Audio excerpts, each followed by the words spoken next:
कितने पन्ने होते हैं कॉन्स्टिट्यूशन में? दादा आपको क्यों दर्द हो रही है? इमरजेंसी उन्होंने लगाई थी, आप ऐसे ही अपने उड़ता तीर ले रहे हो, आप ऐसे ही अपने उड़ता तीर ले रहे हो। ऐसा वोटा करके मत बताओ पेज कितने होते हैं। लहराते फिरते हो, लहराते फिरते हो। अरे निकालो जेब से, देख नकल ही मार लो। 251 पन्ने होते हैं भाई साहब संविधान में, खोल के देखो। मैं आप सबसे एक और पूछना चाहता हूं, कितने पन्ने होते हैं कॉन्स्टिट्यूशन में? कितने कितने? ऐसा मोटा करके मत बताओ पेज कितने होते हैं। हाँ रोज लेके घूमते थे, कभी खोल के पढ़ो तो सही।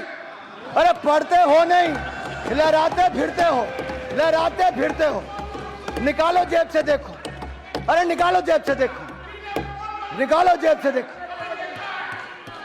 नकल ही मार लो। बताओ कितने पन्ने होते हैं? अरे बड़ा संविधान संविधान संविधान करते थे। पहले संविधान बनाने वाले को, उनको पानी प्रताड़ित करते हैं, अब संविधान दिखाते पढ़ते नहीं है। संविधान को कुचला किसी ने।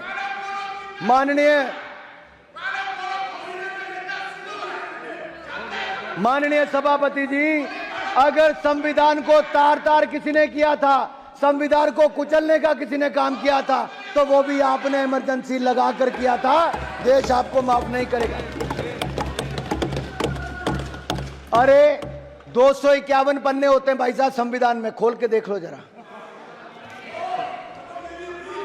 और माननीय सभापति जी, एक कहावत है, दादा आपको क्यों दर्द हो रही है? इमरजेंसी उन्होंने लगाई थी, आप ऐसे ही अपने उड़ता तीर ले रहे हो। बाद में मैं सभापति जी, मैं कांग्रेस की बात कर रहा हूं, ये तृणमूल कांग्रेस बीच में आ गई है।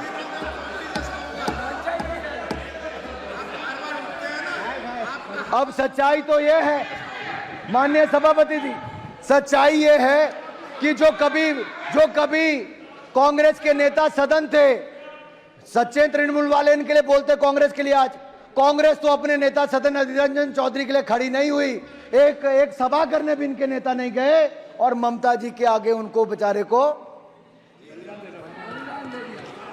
कांग्रेस अपने नेता के साथ खड़ी नहीं हो पाई। ऐसी कौन सी मजबूरी थी कि कांग्रेस को बंगाल में घुटने टेकने जरूरी था? और बैठिए तमिलनाडु में ही बैठिए। मारन जी को दर्द हो रहा है। मैं कांग्रेस के बारे में इतना ही कहूंगा, ये तो संविधान की बात आपके मुंह से वो लगती है कि 100 चूहे खाकर बिल्ली हज को चली। और कांग्रेसीकरण करने की बात करूं, जैसा ये हर योजना का करते हैं, अगर इसको मैं कांग्रेसीकरण करके कहूं कि 100 संशोधन करके कांग्रेस संविधान बचाने को चली। अरे माननीय सभापति जी, जिस पार्टी की बुनियाद ही संविधान की हत्या से, रिश्ते खून से बनी हो, वह पार्टी आज संविधान बचाने की बात करे तो गले नहीं उतरती है। यह तो वही बात हो गई कि अपने घर में नकली फूल रखने वाले बगीचों का शौक होने की बात कर रहे हैं आप पर, ये बिल्कुल।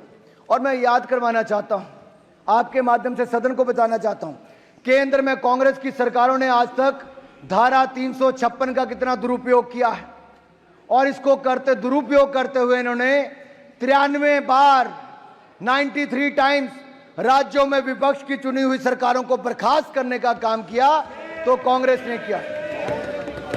अरे इनका अहंकार और तानाशाही इतनी थी कि Indira is India and India is Indira, इस तरह के नारे लगाते थे। इंदिरा गांधी जिन्होंने देश पर आपातकाल थोपा था, उन्होंने भी संविधान पर 50 बार 356 का दुरुपयोग करके सरकारों को बर्खास्त किया था। इंडी गठबंधन की कैसी विडंबना है कि इस गठबंधन में शामिल वामपंथी दल, जिनकी पहली बार अगर सरकार को किसी ने बर्खास्त किया तो उस समय की सरकार ने किया था, कांग्रेस की सरकार ने, और कम्युनिस्ट पार्टी आज उनका समर्थन करने की बात करती है। और डीएमके जो इस गठबंधन के हिस्सा हैं, आपकी सरकार को भी उस समय बर्खास्त किया तो कांग्रेस ने किया था, और इंदिरा जी ने तो इसका 12 बार से दुरुपयोग किया। और यही नहीं, और ये तो कांग्रेस तो इसकी मूल भावना के साथ खिलवाड़ करती रही। मैं आपको कहना चाहता हूं, नेहरू जी ने तो संविधान की आत्मा को ही खत्म कर दिया था। देश की संविधान बनने के 15 महीने के अंदर ही संविधान पर सबसे पहला प्रहार नेहरू जी ने किया था। आर्टिकल 19 जो इस देश के नागरिकों को विचार और अभिव्यक्ति की, अरे सुनना पड़ेगा भाई, क्यों? अगर माननीय अध्यक्ष जी सच नहीं है तो खड़ा होकर बोले कि नेहरू जी ने नहीं किया। अरे देश की संविधान की आत्मा को खत्म करने का काम किया तो नेहरू जी ने किया था, मैं डंके की चोट पर कहता हूं।